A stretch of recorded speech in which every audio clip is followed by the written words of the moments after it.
Picture this. It's just past midnight in a greasy spoon diner on the edge of Columbus, Ohio, the kind of place where the neon sign flickers and the air smells like burgers and regret. Under the harsh buzz of fluorescent lights, Mia, a 19-year-old with dreams bigger than this small-time town, is grinding through her second shift of the day, her sneakers squeaking on the linoleum as she hustles between the register and the fryer. She's bone-tired, juggling community college and 2 jobs to keep her family's lights on, but tonight's about to test her in ways she never saw coming. Mia's used to the late-night crowd, truckers grabbing coffee, college kids craving fries, the occasional drunk stumbling in for a burger fix. She's got this rhythm, punching orders into the register with one hand, flashing a tired but genuine smile with the other, all while the clock ticks closer to 1 a.m. Her life's a treadmill school, work, sleep, repeat, but she tells herself it's temporary, a hustle to get her to something better. She's got plans, big ones, like getting her nursing degree, moving her mom and little brother out of their cramped apartment, maybe even leaving this town for good. But right now, she's just trying to survive the shift. Enter Vivian, the kind of woman who walks into a room like she's auditioning for a reality show villain.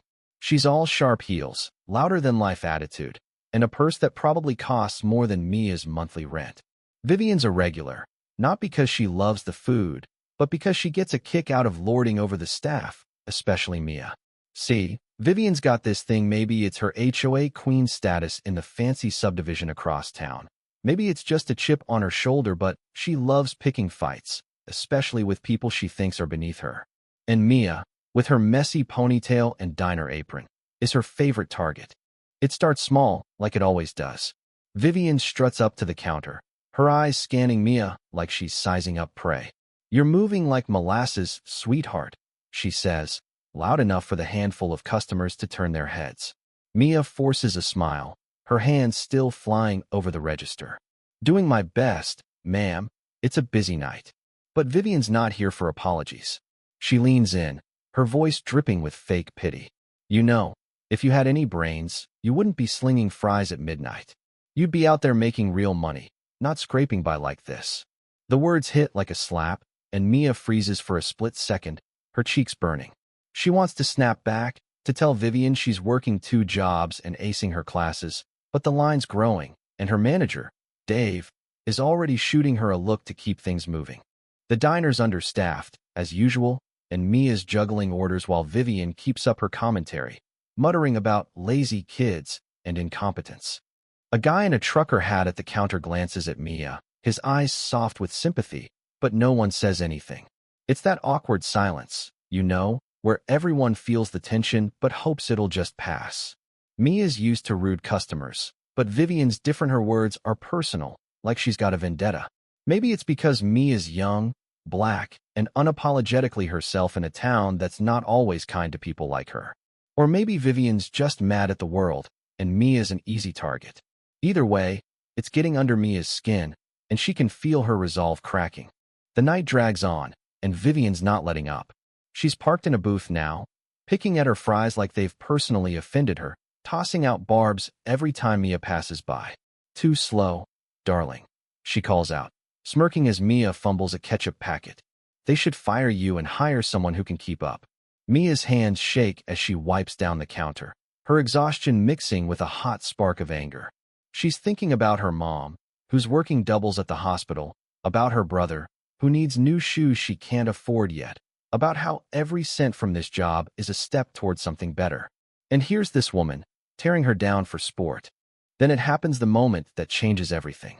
A delivery driver, some kid who's as overworked as Mia, drops a bag of food, and a couple of burgers hit the floor. The diner's packed, orders are backing up, and Vivian sees her chance. She shoots out of her booth, marching to the counter like she's about to deliver a TED Talk. "This is exactly why you need competent people here," she barks, pointing at Mia. "I'm sick of waiting, sick of this pathetic service. Fire her, or I'm done with this dump." The diner goes quiet, forks pausing midair, eyes darting between Mia and Vivian. Mia feels the weight of every stare, her heart pounding so loud she's sure everyone can hear it. She wants to disappear, to crawl under the counter and cry, but something inside her shifts, like a switch flipping. The rest of the shift feels lighter, like the air's been cleared. Mia's coworker, Sarah, a single mom who's seen her share of tough nights, gives her a quick hug. "You showed her, kid," she whispers, and Mia manages a shaky smile. When the diner finally closes, Dave pulls Mia aside, his tired eyes warm with something like pride. "You handled that better than I could've," he says, handing her a cup of coffee. "You're tougher than you look." Mia nods, the weight of the night still heavy but somehow bearable now. She's not just a cashier anymore, someone who stood her ground. The next few weeks are different. Mia's still exhausted, still juggling too much, but there's a spark in her now, a quiet strength she didn't know she had. Her coworkers rally around her, slipping her extra fries during breaks, cracking jokes to keep her spirits up. Even the regulars start noticing, leaving bigger tips, asking about her classes. One night, a quiet older guy who always orders the same BLT slides a note across the counter with a $20 gift card to a local bookstore. "Keep going, kid," the note says, and Mia has to blink back tears. Vivian still shows up sometimes, but her barbs don't land the same. Mia's not invisible anymore, a force. Then comes the night that seals it all. The diner throws a small employee appreciation event. Nothing fancy, just some pizza and a few certificates for the staff. Mia's name gets called for a teamwork award, and the room erupts in cheers. She's standing there, holding this little plaque, feeling like she's finally seen, when she glances outside and spots Vivian lingering by the window, her arms crossed, her face a mix of shock and something else, maybe regret, maybe respect. Their eyes meet, and Mia gives her a small nod, not smug, just steady, before turning back to her team. She doesn't need Vivian's approval, she never did. Walking home that night, the Ohio stars faint above the city lights. Mia feels something settle in her chest. The grind hasn't changed, school's still tough, bills still pile up, but she's not the same. Vivian's words, once sharp enough to cut, are just noise now. Mia's building something bigger, something no one can take away. And as she steps into the cool night, her sneakers scuffing the pavement, she knows she's got what it takes to keep going, no matter who tries to tear her down. So what do you think? Was Mia right to stand up like that? Or should she have just let Vivian's nonsense slide? Have you ever dealt with someone like Vivian? Or seen someone rise above like Mia? Drop your thoughts in the comments. I am reading every single one. And if this story hit home, give it a like, share it with someone who needs to hear it, and subscribe for more real talk like this. Let's keep the conversation going.